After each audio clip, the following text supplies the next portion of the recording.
Following graphs on the xy plane has a value of y which is always greater than -2.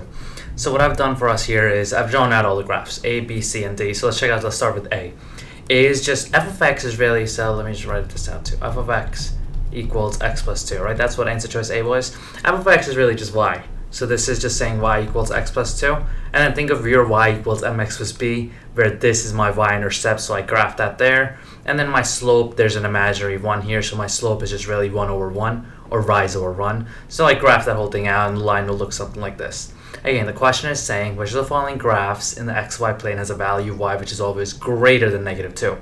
If you look at the values down here, aren't all the y values down here less than -2? So for that reason, I can't have A as my answer. Hopping over to B, B is just saying y equals x, right? Because the graph of actual answer choice is f of x equals x, but we know that that's the same thing as y.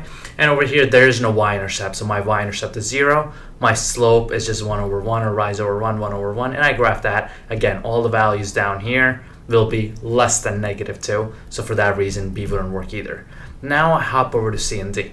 Now, problem like this, they're not going to give you a calculator on, so let's figure out how I graphed C and D. One thing to keep in mind is this little equation right here. Y equals A, x plus h plus k. See that right there? K is always your min or max. So if I look at answer choice C was saying f of x equals x plus 2 minus 3. So this tells me my minimum is at -3, and that h tells me to shift left or right. So if it's +2, I actually shift left. And sorry, that should be x minus h. So if this is +2, that means I shift left too. So basically I have a -3 and 2 over here is where my minimum is, and I'm kind of graphing this over here. Now see how this is, the minimum is at -3, so any value below the -2 down there, I didn't draw that straight line very well, but any value below that -2 is not going to be greater than -2. So for that reason, answer choice C cannot be it either. But now when I move on to answer choice D, just to rewrite the problem out over here, it's going to be f of x equals x minus 2 squared plus 2. So this tells me my minimum is at +2, which is right there. And since this is -2, it's shifting left 2.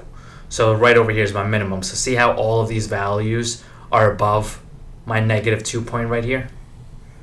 So for that reason, answer choice D will be the answer, because again, the question is saying which of the following graphs in the xy plane has a value of y that is always greater than -2, and only D, I have a value of x that's always, value of y that's always greater than -2.